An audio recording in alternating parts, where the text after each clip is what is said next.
Hi, everyone, and welcome to the End of Life Journey and Beyond, the Sands of Time.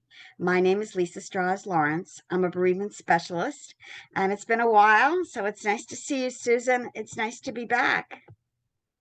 It's nice to see you as well, Lisa. It is nice to be back. And today we're welcoming everybody. We're going to do a little bit of have a conversation about parenthood, right? While we're grieving and what parenthood looks like while grieving, the different relationships it encompasses, and also the different kinds of feelings that we have because we've all had different relationships with our parents in our lives. So we wanna just address some of these things, and we were thinking that it might be helpful for you out there. I'm Susan Absolutely. Capurso, end of life doula, legacy specialist, and we're happy to be here with you. We are. So, Lisa, I know recently that you talked to a group about this exact topic, I did. and let's hear a little bit more about your thoughts in addressing grieving with parenthood. Sure. First of all, we are in between now Mother's Day and Father's Day. And one of the things I asked was whether people celebrate Mother's Day and Father's Day, even though their parents are no longer here. And what's really complicated is that we may have also lost spouses who are parents to our children. And of course, there are parents who have lost children. So there's a lot of complicated feelings here and situations here that, need to be addressed. So the thing about parenthood is that it's very complicated. It's the initial relationship that you have when you're born, the people who bring you up, the people who show you the values, both good and bad. And it becomes very complicated. Number one, there's a lot of books about adult orphans because when you lose your parents, you may feel like there's no biological link anymore. So that's an interesting relationship. The other thing is that when people have passed, all the old feelings about maybe you weren't appreciated or maybe somebody got more attention than you or other things come up. And all of a sudden, things are pretty complicated. So we're not saying that parents are ideal and that everybody should love their parents. I think that there's a lot of complications when you are grieving parents and when you do look at the relationships that you have. And again, the people who were close to you, like your spouse, who were the parents of your children. So what do you do about all of that as well? Number one, as we always say, always accept your feelings and embrace them because what you feel is valid. Nobody can say to you, you shouldn't feel that way or don't feel that way or anything because there's a lot of complications here. Sadness, yes, but there's also complications if you might be angry or there's unresolved feelings. Why didn't they tell me more or why didn't they say this to me more? All those things come up, especially when they're gone because perhaps you couldn't say that to them when they were alive. So it's very important to really get in touch with those feelings and all of your emotions, and it's okay. They're all okay. And we've said that so many times, but parents and that relationship is a very unique relationship. They created you or they adopted you or they chose to raise you as my new mom did. And they become your sort of your anchor in the world. And so it is a complicated relationship. So anything you feel, whether it's anger or pain or hopelessness or despair or any of those things, depression, all those things, they're all valid. And again, it's okay. For me personally, I was very close to all three parents, though I didn't know my biological parent well. I was told that she was an incredibly loving mother, that I'm like her in many, many ways. And I love, by the way, hearing about her. I love, even though I only had 2 years with her, I love hearing how she was with me. And, they waited a long time to have me and all that. And then when my new mom came in, I love knowing that she really wanted to be a mom. She couldn't be a mom before, and here she was an instant mom and my dad. So I had a very special, I have all positive things, but not everybody has that. And that's okay because the world is not just rosy colored glasses and there's a lot of complications. I mean, I was thinking about the fact that there's no course or anything to teach you to be a parent, and parents do their best. they do the best they can. But it's not always perfect. I remember my Yeah. husband saying to me, I don't really think I'd be a good parent because he had a lot of problems with his parents and they were a dysfunctional family. So I remember him saying to me, I don't know what I'm going to be like. And it turned out he was a great parent. And I mean, it just came to him, very loving, just, wonderful parent. So, you don't really know what it's going to be like and how you're going to feel. But again, all those feelings are very, very complicated.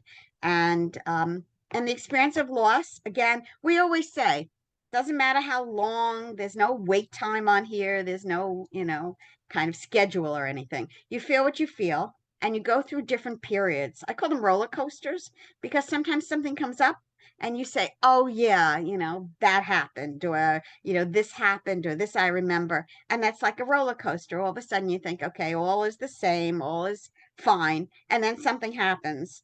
And all of a sudden you have that sadness or you have that feeling of just loss, whatever that is. So again, don't speed anything up. Go with the feelings. Remind yourself that it's a painful process sometimes and allow yourself to feel that way. Don't let others And, judge you either. Go ahead. and it will be different for everybody because our relationships are so different. Yes.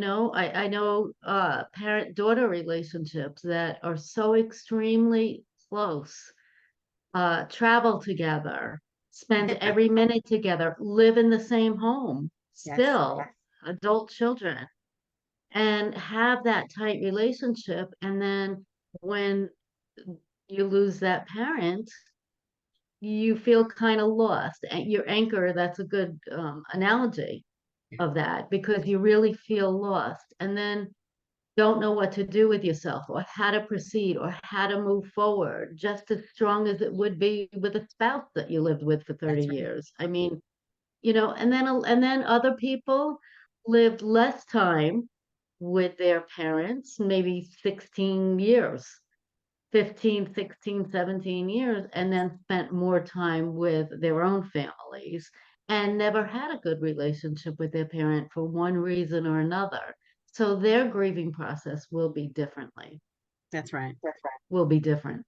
Yes. So, it really depends. It really depends, but it doesn't matter if you didn't have the relationship with them, you're still going to experience probably feelings of guilt Sure. and sadness and how it could have been different and it should have or would have Mhm. and these are things that you have to unfold as you move forward with the feelings.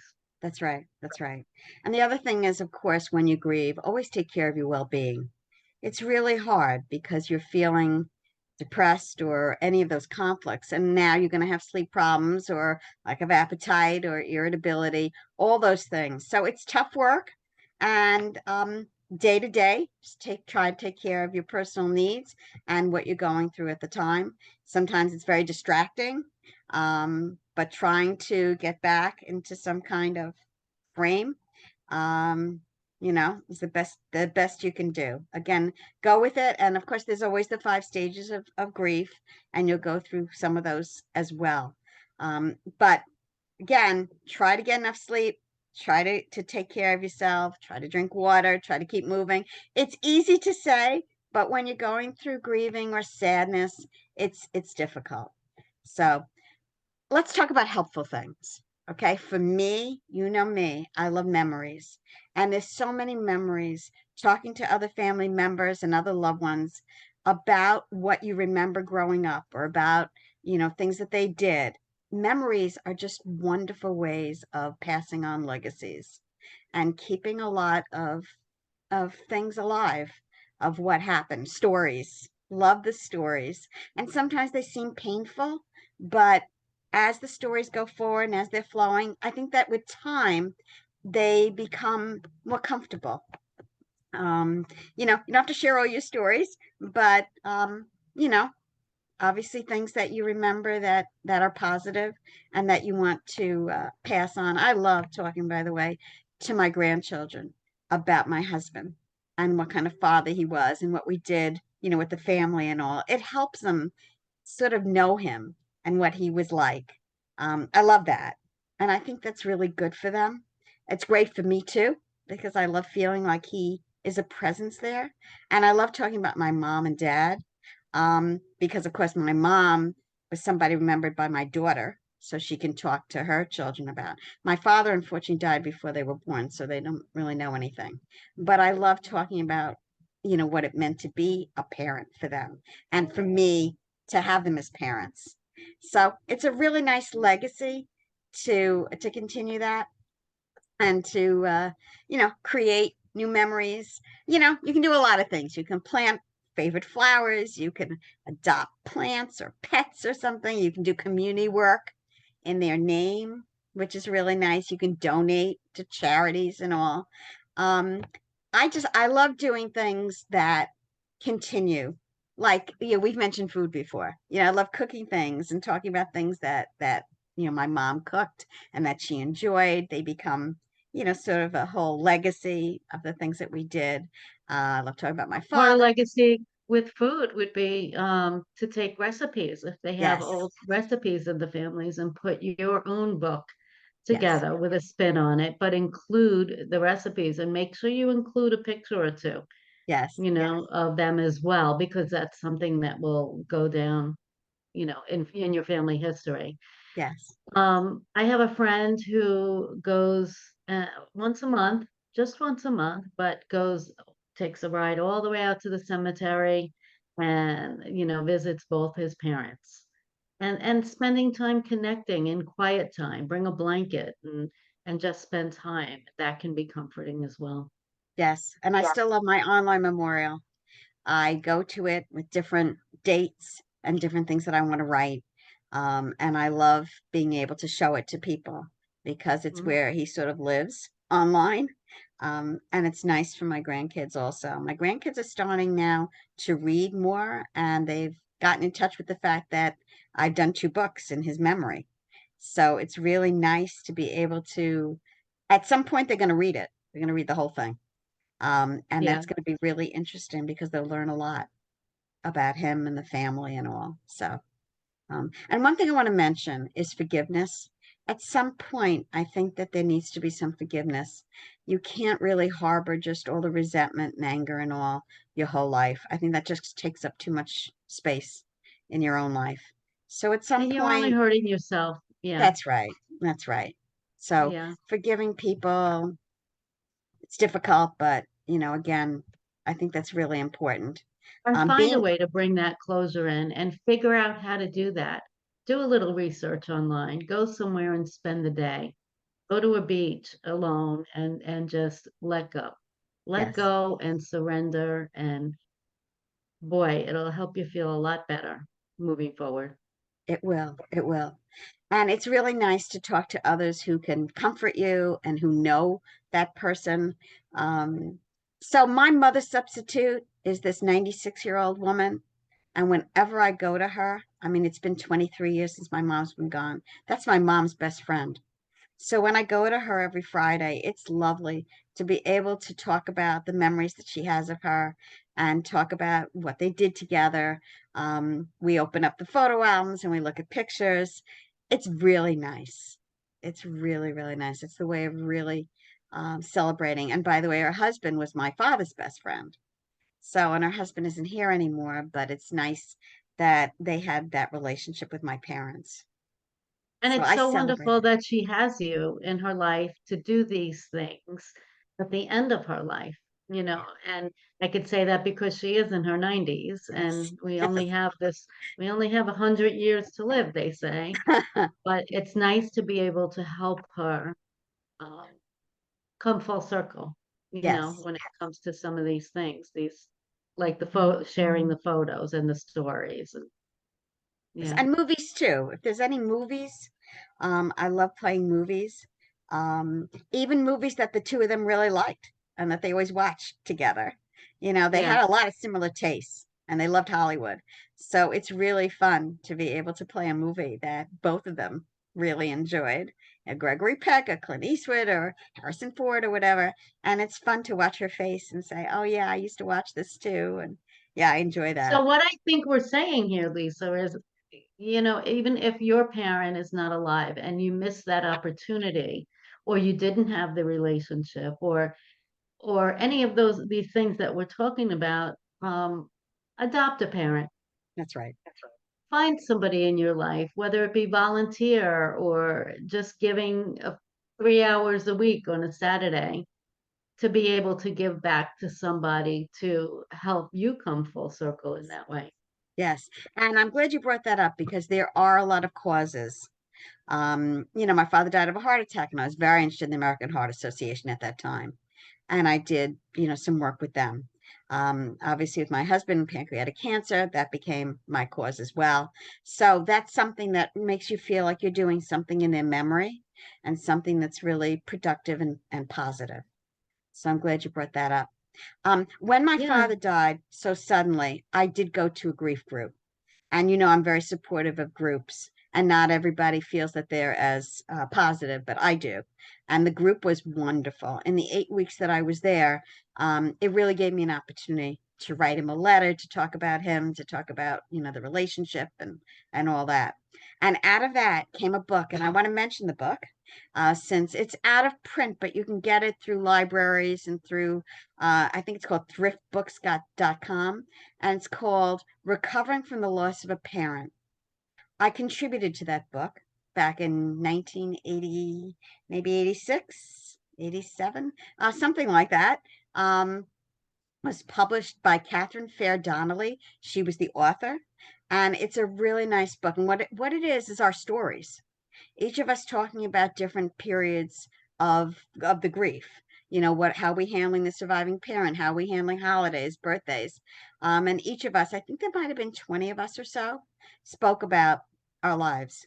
And it's a really Oh, great book. wow. And Yeah, I it sounds love the like it. fact, yeah, yeah, yeah. So even if you decide not to even go into a grief group, there's this book that you can refer to. And there might even be other books Oh, about there's many, parents. many, many other books. So if you're a reader, listen to them on audio, take a walk, out in the sunshine and just listen to all of them can be tremendously helpful. Yes, yes. And then, of course, listen, people who really need help, obviously, therapy, or, somebody to speak to who's more objective is always an option. Sometimes it's not a group, it's just that there are a lot of complex feelings to deal with.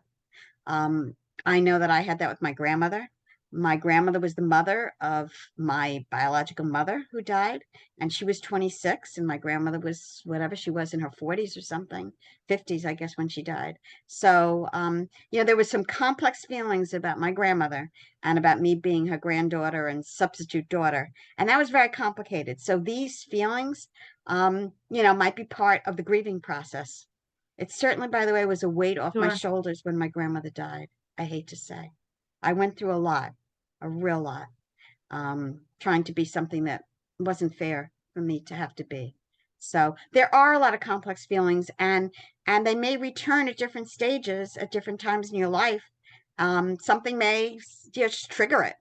So just go with that and understand that they may come back in different ways and accept that. So many people today too are caregivers to their parent, and that could bring along frustration and even anger or depression along the way.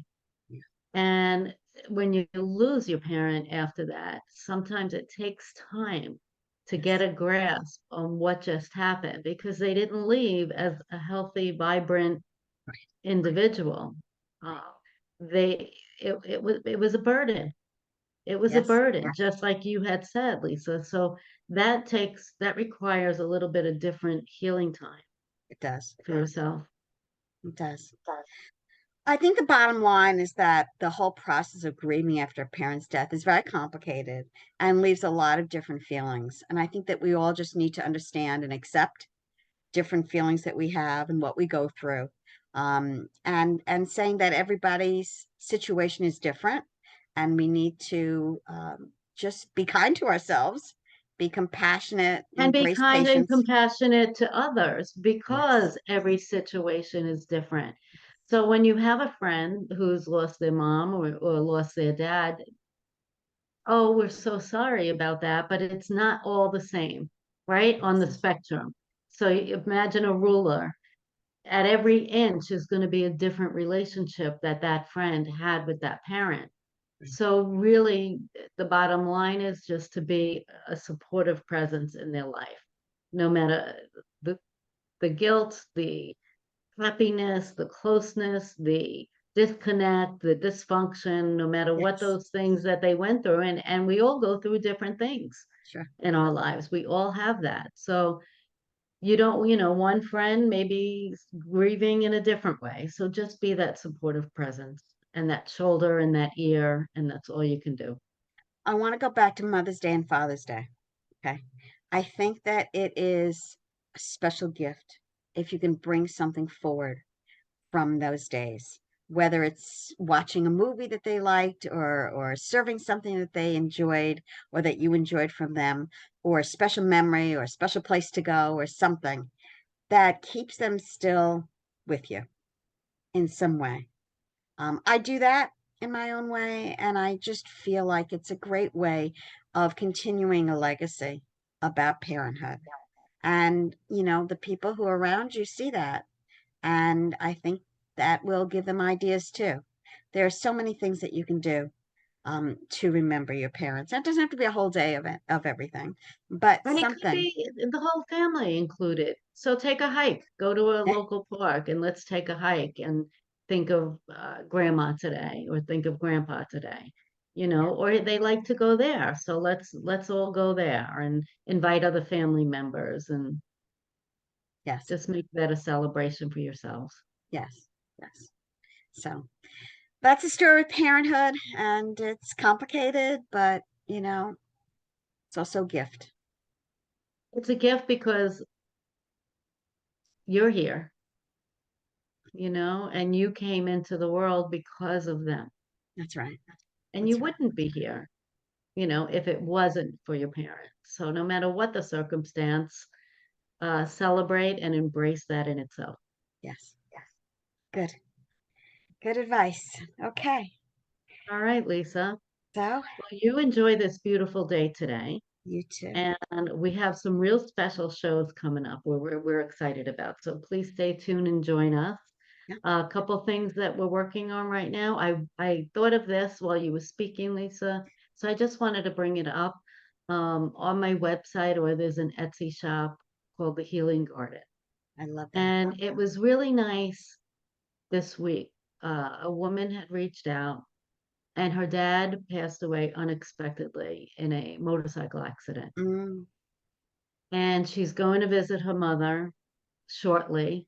And something about the rocks, the stones in the healing garden resonated with her and their family. And she was excited to order one of these healing gardens, but she wanted to make it a little bit more personal. So there is an option on there for personalized stones.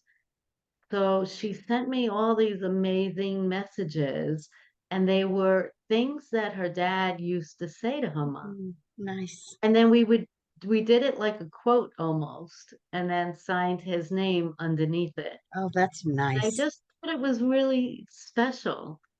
She's going to be it's being shipped out today, and she's going to be so excited to have these, and it'll be really special to her heart.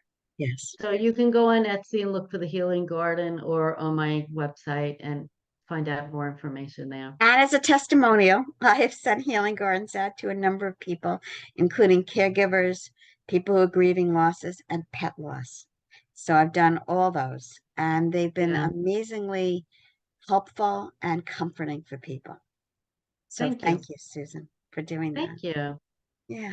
And Yes. you've been busy too as well, doing your own things, Lisa. I know you just had a wonderful uh, online about parenthood, between Mother's Day and Father's Day. So that's really helpful to people. And what else have you been doing in your spare time, Lisa? I know you were away for a little while, so I was enjoying your time grandchildren. away. Yeah. My grandchildren, my son and all. Yeah. And Mother's Day, by the way.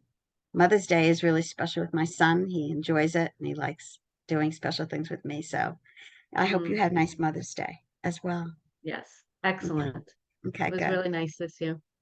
So we look forward. Please like our page, follow it, share it with people who may need information on the particular topic. And we appreciate you. And thank you. Until next time, Yep. have a great week. Okay. Take care. Bye. Bye.